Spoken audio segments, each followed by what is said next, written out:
नमस्कार सर, मेरा नाम है दीप बख्शी और फिलहाल आप देख रहे हैं IIT बख्शी चैनल को। ये एक गेट की गाइडेंस सीरीज होने वाली है जिसमें अलग अलग फैकल्टीज और टॉपर्स अपने अपने जो एक्सपीरियंस थे, जो उनकी स्ट्रेटेजीज थी, वो शेयर करेंगे।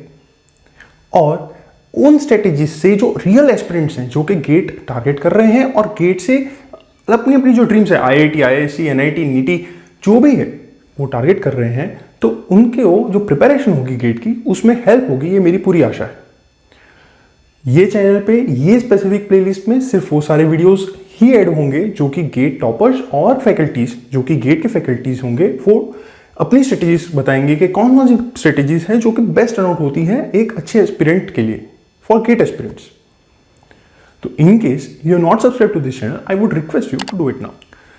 ये जो आज का वीडियो है, ये कंटिन्यूइंग वीडियो है। लास्ट वीडियो अगर आपने नहीं देखा तो यहाँ पे आपको शो हो रहा होगा, वहां पे भी आप देख सकते हैं। मैं रिक्वेस्ट करूंगा, क्योंकि एक कंटिन्यूइंग वीडियो होगा, तो इट वुड बी बेटर कि आप पहले उस वीडियो को देखें और फिर यहाँ पे स्टार्ट करें। नेवरदलेस आप यहाँ से स्टार्ट करना चाहते हैं तो कर ही सकते हैं, लेकिन उसको कंप्लीट करके देखेंगे तो एक बेटर ब्रॉडर पिक्चर मिलेगा आपको। On that note, let's continue the today's lecture. Thank you. वो क्वेश्चन था कि एक प्राइवेट कॉलेज का स्टूडेंट था और उसने बहुत जेन्युइन क्वेश्चन, और जो कि क्वेश्चन हर स्टूडेंट अपने लाइफ में फेस करता है। उसका क्वेश्चन था कि वो टायर 3 कॉलेज से आता है और उसको जो है प्लेसमेंट कंपैरेटिवली टफ पड़ जा रहा है, कि उसको ये नहीं पता चल रहा कि अगर उसे प्राइवेट में जाना है तो कैसे वो वहां पे एनरोल हो। तो ये या तो वो गेट के लिए ट्राई करे या तो वो सीधा प्राइवेट में जाए, लेकिन कह रहा है कि अगर वो academically he is pointer wise strong, but I am not sure कि GATE wise he is how much strong. तो उसका क्वेश्चन था कि या तो उसका अप्रोच गलत है प्राइवेट में जाने का, या फिर उसके कंसेप्ट एक्चुअल में स्ट्रॉन्ग हैं, कंसेप्ट वीक हैं, या क्या, कैसे अगर उसे प्राइवेट में जाना है तो उसे, जैसे सागर सर ने भी कहा कि अगर आप प्राइवेट में जाते हैं तो एक एक्सपीरियंस काउंट होता है, जिससे आपका, अगर आप बाद में भी मास्टर्स करना चाहते हैं तो that would be a good deal. तो प्राइवेट में अगर जाना है थ्रू नॉलेज, तो उसको कैसे स्ट्रॉन्ग किया जाए? सागर जी आप बताइए पहले, फिर मैं आता हूँ, ठीक है? देखिए, किसी भी प्राइवेट इंस्टीट्यूशन के लिए अगर आप आज एप्लीकेशन देते हैं, अप्लाई करते हैं, तो वहाँ पे सबसे इम्पोर्टेंट चीज़ होती है, हर एक प्राइवेट कंपनी अपने सिलेक्शन मेथड में सबसे पहले एप्टीट्यूड को इंट्रोड्यूस करती है, that is aptitude and reasoning. सबसे अच्छी बात गेट एग्जामिनेशन की क्या है? गेट एग्जामिनेशन में जैसे पहले जो हमारी बातचीत चल रही थी, वहां मैं एक पॉइंट और जोड़ना चाहूंगा, ठीक है? वो ये है कि जब भी graduate aptitude test in engineering, ये गेट का फुल फॉर्म है, इसमें ही एक वर्ड आता है एप्टीट्यूड। गेट एक ऐसा एग्जाम है जो आपको आपके एप्टीट्यूड को जज करने के लिए बनाया गया है, ठीक है? अभी बीच में बहुत सारे रूमर्स भी उठ रहे थे, ठीक है? वो बात कितनी सच है या कब तक लागू होगी इसके बारे में कोई पता नहीं है, लेकिन हो सकता है आने वाले 2 साल में या 3 साल में हम ऐसा देखें, हर बीटेक पास करने वाले बच्चे को गेट एग्जाम देना कंपलसरी होगा। ऐसा हो सकता है। रीजन ये है कि सबसे इम्पोर्टेंट, सबसे बेसिक बात जो है, जो एक इंजीनियर के अंदर लैक कर रही है, वो है the lack of aptitude. Generally हम प्रॉब्लम को समझ ही नहीं पाते। अधिकतर कंपनीज में हम रिक्रूट क्यों नहीं हो पा रहे हैं? क्योंकि हम कंपनी की प्रॉब्लम को नहीं समझ पा रहे हैं, कंपनी हमसे क्या चाहती है। हाँ, वो एक अलग बात है कि कई कंपनी डिमांड करती है कि आप फ्रेशर भी होने चाहिए, आप में 10-15 साल का एक्सपीरियंस दुनिया जहान की नॉलेज भी होनी चाहिए, आपने 50 साल डिग्री भी ली होनी चाहिए, वो एक अलग चीज है। बट मैं एक रियल कंपनी की बात कर रहा हूँ जो एक फ्रेशर को रिक्रूट करना चाह रही है, तो उस पर्टिकुलर केस के अंदर गेट आपको एक स्टार्टिंग बूस्ट दे सकता है। कैसे? जो मेजर सब्जेक्ट्स आप किसी भी कंपनी के अंदर देखते हो जहां यूज होने वाले हैं, थर्मल एप्लीकेशंस के हो गए या फिर प्रोडक्शन पार्ट के हो गए, हर एक कंपनी में लगभग मैकेनिकल के मैक्सिमम पोर्शन हमारे को देखने को मिल ही जाते हैं, और वो सारे के सारे टॉपिक जो है वो गेट में from the scratch till the best level cover हो रहे हैं। गेट एग्जामिनेशन इसलिए भी इम्पोर्टेंट है कि अधिकतर बच्चे, इवन इंटरव्यू में कई बार देखा गया है, बच्चे बेचारे जो हमारे यूनिट्स होते हैं वो उसी में फंसे रह जाते हैं। जैसे कि एक यूनिट है PSI, सबसे ज्यादा यूज की जाने वाली प्रेशर की यूनिट है, लेकिन अगर आप अधिकतर बच्चों से 90% बच्चों से PSI का फुल फॉर्म पूछ लो तो वो उसका फुल फॉर्म भी नहीं बता पाएंगे। उसके लिए तो MPA मेगा पास्कल इंपॉर्टेंट है। हाँ, मेगा पास्कल उनके लिए, बट वो भी सॉन्ग में यूज करते हैं फिर मेगा पास्कल। लेकिन अगर आप नॉर्मल लेवल पे जाएंगे तो PSI एक बहुत ही बड़ी यूनिट है और बहुत सारी इंडस्ट्रीज PSI पे काम करती है। तो प्रॉब्लम ये है कि हमें यूनिट कन्वर्जन नहीं आता, सबसे पहली चीज। दूसरी इंपॉर्टेंट चीज है, हमारा जो कंसेप्ट है उसका बेस ही नहीं बना होता। हम पढ़ तो रहे हैं, हम आज सुबह हम ऐसी स्थिति में आ चुके हैं, इंजीनियर ऐसी स्थिति में आ चुके हैं कि हमें पता है कि कल सुबह एग्जाम है, एक रात पहले पढ़ेंगे तो काम हो जाएगा, ठीक है। इस चक्कर में हमारा नॉलेज लेवल जो है वो सिमट कर रह गया। करेक्ट। कंपनी में जॉब लेने के लिए सबसे इम्पोर्टेंट है एप्टीट्यूड को स्ट्रॉन्ग करना, और दूसरी चीज टेक्निकल के बेस को बनाकर चलना। कंपनी ये नहीं बोलती कि आपको सब आना चाहिए, क्योंकि हम जो इंजीनियरिंग पढ़ रहे हैं वो अभी भी क्लासिकल लेवल पे 1980s 1990s लेवल की है। अभी रिसेंट में क्या चल रहा है ये तो हमने पढ़ाई नहीं है और हम पढ़ भी नहीं रहे हैं, लेकिन एटलीस्ट हमें पुराना तो आता हो, कंपनी ये चाहती है। तो ये चीज सबसे ज्यादा इम्पोर्टेंट है। Technical knowledge with aptitude is the most important thing जो किसी कंपनी में चाहिए रहती है। और एक बात मैं गेट की प्रिपरेशन में और जोड़ना चाहूंगा, कभी भी गेट की प्रिपरेशन स्टार्ट करते वक्त प्रीवियस ईयर एनालिसिस करने के बाद हमें कम से कम 3 से 4 दिन का समय हमें यूनिट कन्वर्जन सीखने में देना चाहिए, चाहे कुछ भी हो जाए। क्योंकि गेट एक ऐसा एग्जामिनेशन है जिसमें आप 40 to 45 मार्क्स सिर्फ यूनिट कन्वर्जन के थ्रू आप निकाल सकते हो। क्यों? क्योंकि कई बार क्वेश्चन ही ऐसा होता है जिसे पढ़ के समझ में आ जाता है कि ये यहाँ से उठ के इसका फॉर्मूला बन सकता है। तो unit conversion is the most important key to get success in GATE and any other company recruitment training examination whatsoever you are applying for. बाकी एक बार सर कुछ इस पे और बताएं तो। Yes sir, Anant sir please. मैं इस वजह से बता रहा हूँ क्योंकि मैंने कुछ 8 या 9 साल मैंने प्राइवेट इंजीनियरिंग कॉलेज में काम किया है, ठीक है। जो प्राइवेट इंजीनियरिंग कॉलेज का एनवायरनमेंट है उसको मैं बताता हूँ आपको। आज जो प्राइवेट इंजीनियरिंग कॉलेजेस है वो होते हैं पैसा बनाने के लिए, दैट इज क्लियर, ठीक है। जो पैसा होना चाहिए उनके पैसे के लिए करते हैं। तो क्या होता है कि बेसिक कॉन्सेप्ट्स को डाइल्यूट किया है, ठीक है। एक होता है जैसे हमारे जो सीनियर्स होते हैं, जो स्टूडेंट्स, सुनाई दे रहा है ना? स्टक हो रहा है? जी स्टक हो रहा है क्या? नहीं, क्लियर है। ठीक है।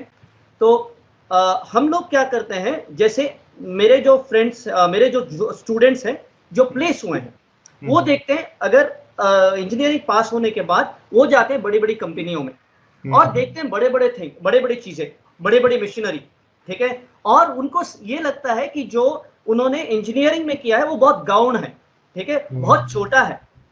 बट इनफैक्ट जो आपने जो इंजीनियरिंग में पढ़ा है वो बेस होता है आपका। ये नहीं बोलते हम लोग कि इंडस्ट्री में एडवांस नहीं है, इंडस्ट्री में एडवांस है ही, लेकिन आप अगर एडवांस पढ़ाने शुरू करोगे किसी एक इंजीनियरिंग इसमें, तो क्या होता है, एक इंडस्ट्री का पढ़ा सकते हो, आपको ओवरऑल आइडिया नहीं मिलेगा। क्योंकि मैं BOE मेंबर हूं, बोर्ड ऑफ एजुकेशन मेंबर हूं Malnad College of Engineering Hassan का, जो हासन कर्नाटक में है, ठीक है। तो मैं वहां पे सिलेबस फॉर्म करने के कमिटी में हूं, एक्सटर्नल मेंबर होके, ठीक है। तो मुझे वहां के जो इंडस्ट्री के लोगों को भी लाते हैं वो, और उनसे पूछते हैं क्या करना है। तो अभी क्या होता है, सभी इंडस्ट्री वाले एक ही चीज बोलते हैं, ठीक है। लेकिन हम क्या देखते हैं, जैसे यूनिवर्सिटी होता है वो क्या देखता है, बेस बिल्ड करे, फाउंडेशन बिल्ड करे, जिसके ऊपर बिल्डिंग बनाया जाए। बिल्डिंग कहां पे बनता है, आप जब इंडस्ट्री जाते हो तब बिल्डिंग बनता है, लेकिन बेस स्ट्रेंथ होता है। अगर बेस क्या होता है, अगर आपसे पूछे कि कोई भी कैंपस सिलेक्शन में जो कोई भी कंपनी आती है, कोई भी कैंपस सिलेक्शन, वो बहुत डिफिकल्ट क्वेश्चंस नहीं पूछते, वो सिंपल सी क्वेश्चंस पूछते हैं। जैसे मैं एग्जांपल देता हूं, हमारा एक कॉलेज है मैंगलोर के पास में, सह्याद्री कॉलेज ऑफ इंजीनियरिंग करके, ठीक है। वहां पे एक कंपनी आया अदानी पावर, ठीक है। अदानी पावर तो सभी को पता है, अदानी पावर देता है 4.5 to 5 lakh per annum salary, ठीक है। लेकिन अच्छी कंपनी है, बाद में ग्रोथ अच्छा है, ठीक है। तो अदानी पावर जब आया तो क्या क्वेश्चन पूछता है, वो बेसिक क्वेश्चन पूछता है, जैसे थर्मोडायनेमिक्स का सेकेंड लॉ बताने के लिए। बीटेक से कोई ज्यादा अपेक्षा नहीं होता है कंपनी वालों को पता होता है कि क्या है। वो देखते हैं लर्नेबिलिटी, आप क्या समझ में आया, आपको कितना समझ में आया, बेसिक कॉन्सेप्ट। अगर आपको बेसिक से नहीं समझ में आया तो आप कोई भी कंपनी में, अच्छी कंपनी में, जैसे टाटा हो या फिर अदानी हो या फिर रिलायंस हो या फिर महिंद्रा हो, इस कंपनी में आप रिक्रूट होना, आप उसका जो आशा है ना उसको छोड़ देना चाहिए। अगर आपको यूनिट कन्वर्शन नहीं आता तो don't dream about getting into these companies, Okay, first thing, this unit conversion has to be there, and it is what he said is right, what Sagar sir said is right, that a lot of students do not know unit conversion. This is one of the, I was in a placement department of Canara Engineering College. ठीक है, Canara Engineering College में मैंने पढ़ाया है 8-9 साल, वहां पे placement department में था. प्लेसमेंट डिपार्टमेंट में सभी जो कंपनीज आती है वो बोलते हैं क्या है आपके स्टूडेंट्स, तो कुछ लोगों को यूनिट कन्वर्शन नहीं आता. ये जो बोला है 100% करेक्ट है, लेकिन यूनिट कन्वर्शन जो है ना आपको पता होना चाहिए जब आप एंटर करते हो इंजीनियरिंग में. ठीक है, it is a sorry state of affairs, it's a very sorry state of affairs. मैं आई एम वेरी सॉरी, मुझे सख्त होना पड़ेगा इस मामले में, और I think giving for 15-16 years of my experience सख्त होने की छूट होती है मेरे को. ठीक है, तो मैं ये बोलता हूँ कि जब आदमी यहाँ पे जाता है, क्या बोलते हैं, आपके जो 12th से आता है, तब उसका यूनिट कन्वर्शन का फंडा ठीक होना चाहिए. अगर यूनिट कन्वर्शन का फंडा ठीक नहीं है तो he is not eligible to come to engineering. लेकिन आज का दुर्भाग्य है कि हमें ये नहीं पता है कुछ. यहाँ पे एक एमआरपीएल नहीं, आपने एमसीएफ करके एक कंपनी है मैंगलोर में. मैं मैंगलोर का आदमी हूँ तो मैंगलोर के बारे में बताऊंगा. ठीक है, तो एमसीएफ एक कंपनी थे. उस कंपनी का एक बहुत बड़े एक जो ऑफिसर है वो आए थे रिक्रूटमेंट करने के लिए कैनरा इंजीनियरिंग कॉलेज में. ठीक है, उन्होंने इतना ही पूछा स्टूडेंट्स को, जब प्री प्लेसमेंट टॉक है ना उसमें पूछा, ये जो कमरा है ना वो कितना स्क्वायर फीट का, जो सेमिनार हॉल है ना वो कितना स्क्वायर फीट का है, सिंपल एंड स्ट्रेट. ठीक है, तो उसमें जिसने भी आंसर किया स्क्वायर फीट कितना स्क्वायर फीट है, अमूमन यानी 100% नहीं, जैसे वो 1500 स्क्वायर फीट है, अगर कोई 1400 बोलेगा, 1000 बोलेगा तब भी ठीक है, करेक्ट, लेकिन किसी को 50,000 नहीं बोलना चाहिए या फिर 1 लाख स्क्वायर फीट नहीं बोलना चाहिए. ये होता है, हम क्या होते हैं, हम we don't think about reality, we don't imagine. Albert Einstein ने कहा है imagination is much better than knowledge. ठीक है, हम लोग इमेजिन ही नहीं करते, हम लोग सिर्फ पेपर में रहते हैं. पेपर से बाहर जाके हमें इमेजिन करना है क्या है इंडस्ट्री में. ठीक है, वो नहीं करते, ये मेन प्रॉब्लम है आज इसमें. और इवन प्रोफेसर्स को I will tell you that, मुझे लगता है कि जो गेट है ना उसको कंपलसरी करना है प्राइवेट कॉलेज के प्रोफेसर्स को. ठीक है, जैसे नेट होता है वैसे ही गेट करना है प्राइवेट कॉलेज के प्रोफेसर्स को. जब गेट लिखते हैं कोई प्रोफेसर तो उसका कॉन्सेप्ट स्ट्रांग हो जाता है. जब कॉन्सेप्ट स्ट्रांग होता है तो वो गलत चीज नहीं सिखा सकता, उसके अंदर में अच्छी चीजें आ जाती है और गलत चीज नहीं सिखा सकता वो, और वो 100% स्टूडेंट्स को मोटिवेट करेगा ही करेगा. तो मेरे को लगता है कोई भी अथॉरिटीज हो, AICTE का हो या फिर जो MHRD का हो, उनसे मेरा दरख्वास्त है कि वो एटलीस्ट प्रोफेसर्स के लिए, जैसे नेट आप प्रोफेसर्स के लिए, BSc BCom के प्रोफेसर्स के लिए, BSc और मैथ्स के प्रोफेसर्स के लिए जो आपने NET को कंपलसरी किया है, वैसे ही गेट को कंपलसरी करे सभी पढ़ाने वाले को. एमटेक नहीं भी है तब भी चलेगा, अगर BE भी चलेगा, अगर BE का बंदा हो जिसने गेट क्लियर किया हो, उसको कॉन्सेप्ट पता है. ठीक है, वो एमटेक और PhD का जो ये होता है ना, क्या बोलते हैं, पैमाना होता है ना, वो बहुत धराशायी हो जाता है. आपका टेक्निकल एजुकेशन बहुत बुरा हो जाता है. अगर एक आदमी ने गेट क्लियर किया है तो उसको दीजिए, अगर BE भी हो तब भी चलेगा. क्योंकि अगर सर ये सजेशन एक्चुअल में रन कर दिया तो आज 1 लाख बंदे बैठे हैं, कल पता नहीं 4 लाख बंदे कंपटीशन में आ जाएंगे. किसमें? अगर फैकल्टी को भी परमिशन दे दी. नहीं करना चाहिए. बिल्कुल सही बात है. देखिए, कुछ बातें हैं इंपॉर्टेंट है टीचर्स के लिए. जैसे आप गेट की, सर ने बात की गेट होना चाहिए, चलिए अच्छी, एक बहुत सही सजेशन है, लेकिन मैं चाहूंगा कि वो हर बार नहीं होना चाहिए. ऐसा होना चाहिए there should be a test for teachers, उनकी क्वालिटी के बारे में. ठीक है, हर 3 साल में, हर 5 साल में, कि वो अपने कॉन्सेप्ट्स में कैसे हैं. ठीक है, मेरे हिसाब से ये जो टेस्ट है ये सब्जेक्टिव फॉर्म में ज्यादा होना चाहिए, ना कि ऑब्जेक्टिव फॉर्म में. ऑब्जेक्टिव फॉर्म में आप एक स्टूडेंट के नॉलेज को पता कर सकते हो, लेकिन जो टीचर पिछले 20 साल से एक सब्जेक्ट पढ़ा रहा है उसकी नॉलेज सब्जेक्टिव फॉर्म में ही चेक की जा सकती है. Why Indian engineering services, civil services are more prominent examinations? इनका रीजन ये, IIT JEE भी पहले कैसा हुआ करता था, अब क्या है हमें पता है. 20 साल पहले और आज के जनों में इतना डिफरेंस है. मतलब आज से 20 साल पुराने आप किसी भी इंजीनियर से मिल लीजिए और आज के समय के इंजीनियर से मिल लीजिए, आपको ऐसा लगेगा कि आप शायद इंजीनियरिंग से किसी PN के पास आ गए हैं.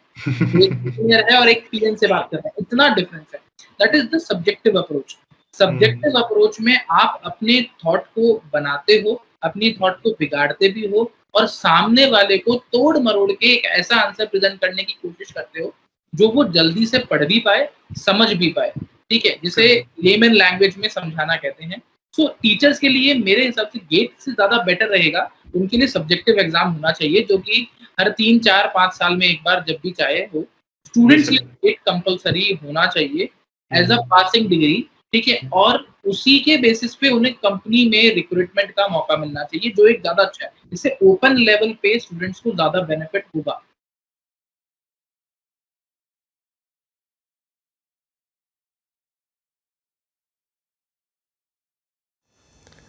ना ही आपका नेट खत्म हुआ है, ना ही ये वीडियो खत्म हुआ है। वीडियो को थोड़ा सा पॉज इसलिए किया ताकि आपका संयम बना रहे। ये वीडियो थोड़ा सा लंबा होगा और वीडियो को चालू करने से पहले जस्ट अ स्मॉल रिक्वेस्ट, अगर आपने अभी भी चैनल को सब्सक्राइब नहीं किया तो I would request you to do it now. Continuing the today's video.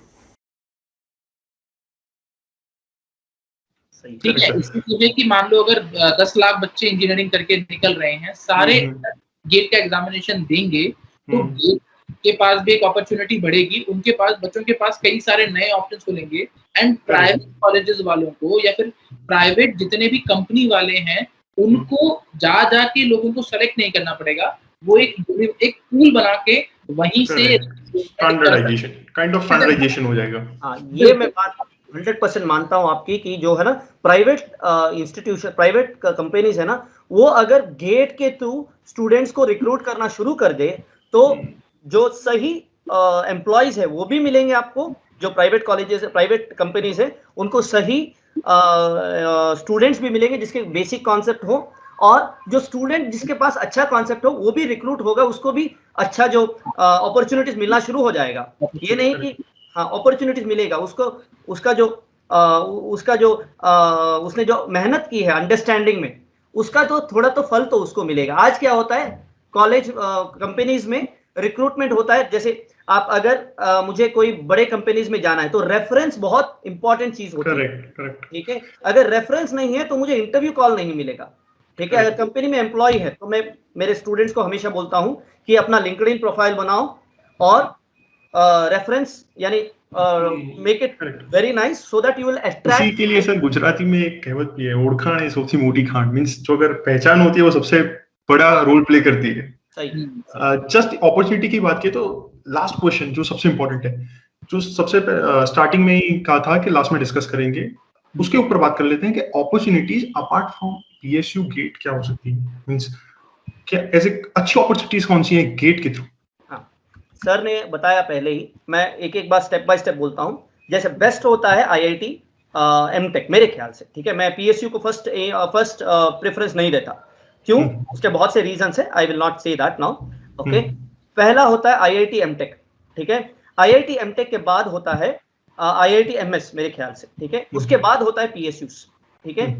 उसके बाद होता है एक बात लोग नहीं समझते कि आईआईटी में पीएचडी, डायरेक्ट पीएचडी एक ऑप्शन होता है, ठीक है, which is very very important. After आपके बीई हो जाए, आपका गेट अच्छा हो और आपके पास रिसर्च एप्टीट्यूड हो, और उसको माने, अगर इंटरव्यू पैनल अगर माने कि आपके पास रिसर्च एप्टीट्यूड है, तो आप डायरेक्ट पीएचडी में जा सकते हो। डायरेक्ट पीएचडी में just after your BTech you will get 31,000 rupees per month as a stipend, okay, for the first 2 years.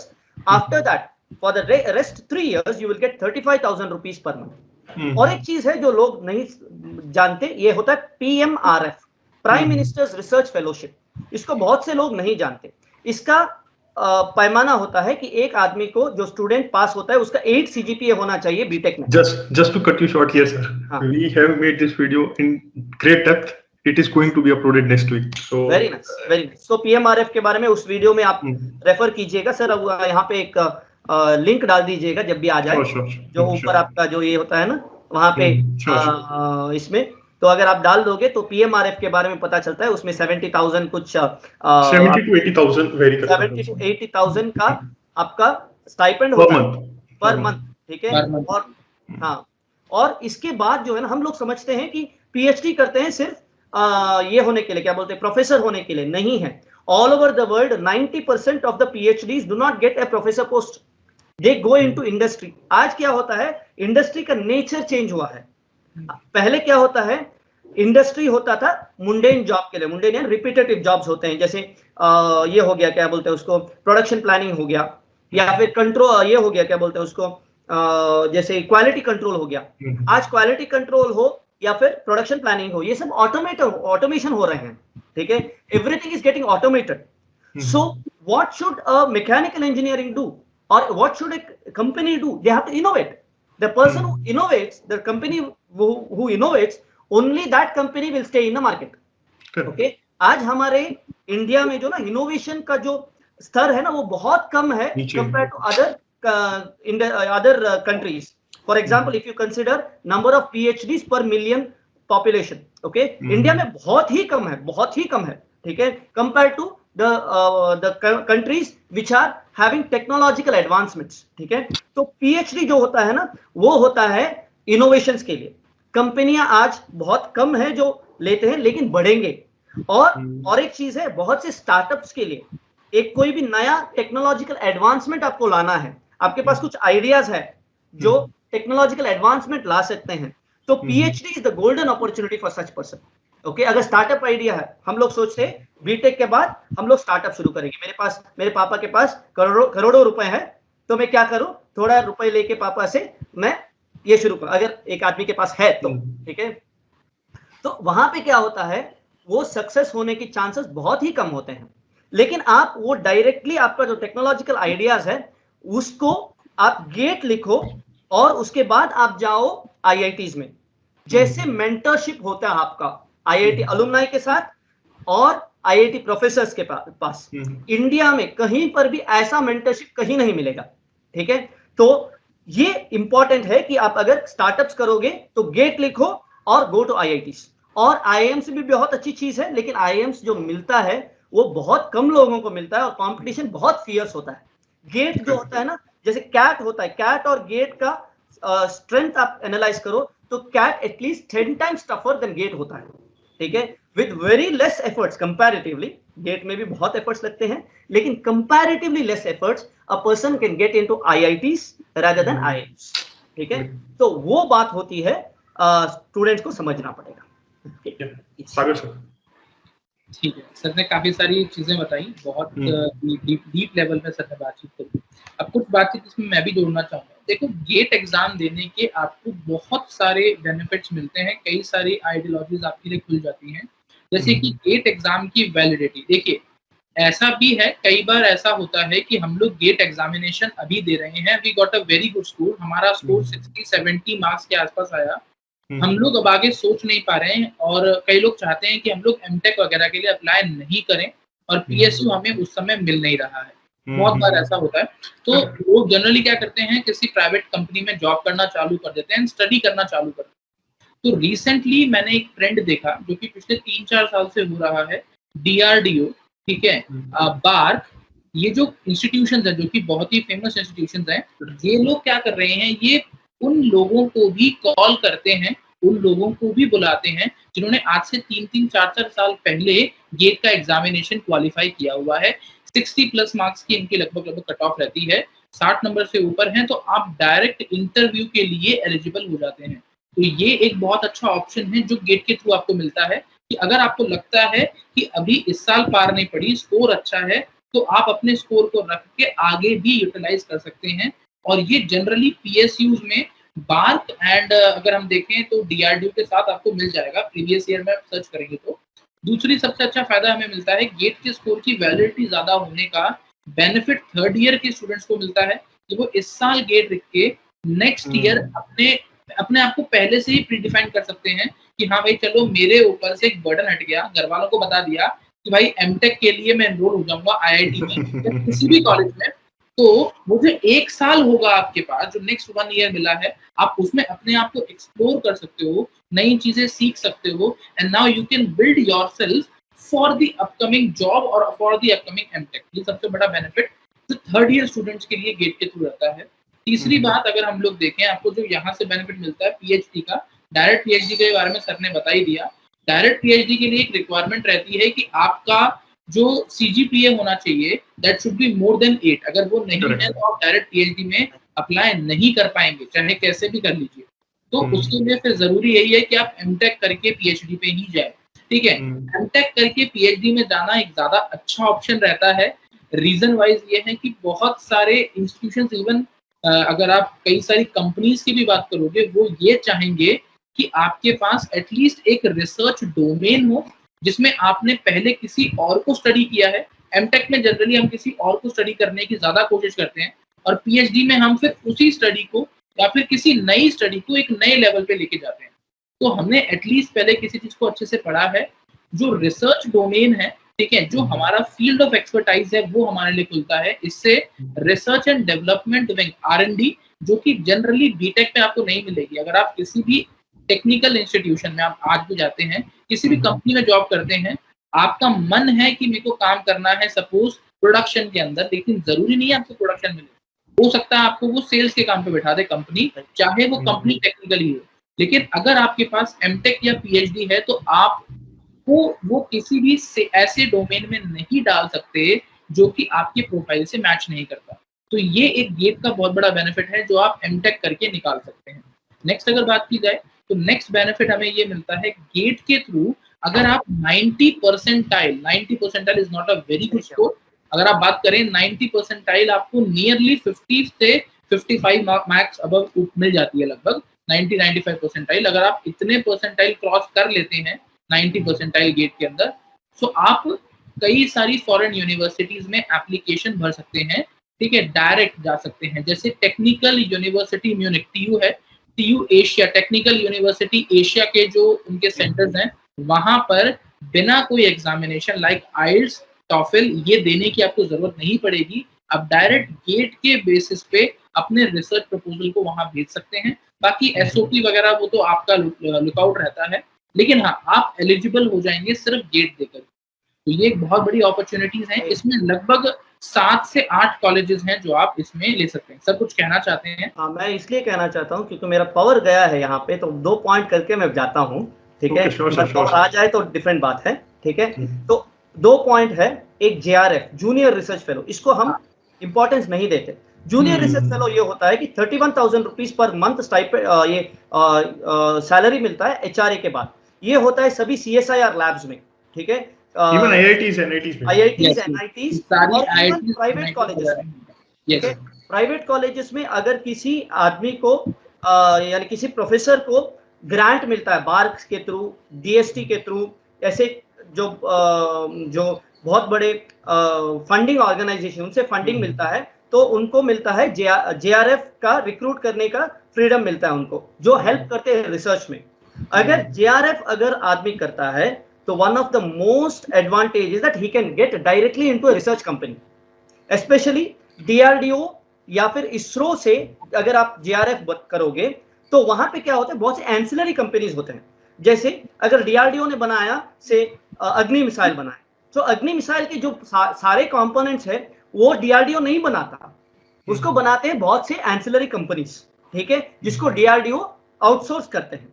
अगर आप इस DRDO में आप JRF करके आपको एक्सपीरियंस मिल जाए, तो ये चांसेस है कि आपको इस एंसिलरीज कंपनीज में बहुत अच्छे नौकरी मिल जाएंगे, ठीक है। या फिर आप अपना अगर DRDO में आप JRF करें और फिर IIT में जाके MS या PhD करें, हो सकता है कि आप IIT के हेल्प से अपना ओन एंसिलरी कंपनी रख दें, ठीक है। ये आप one of the main thing what happens is India is does always run on startups, very important, okay.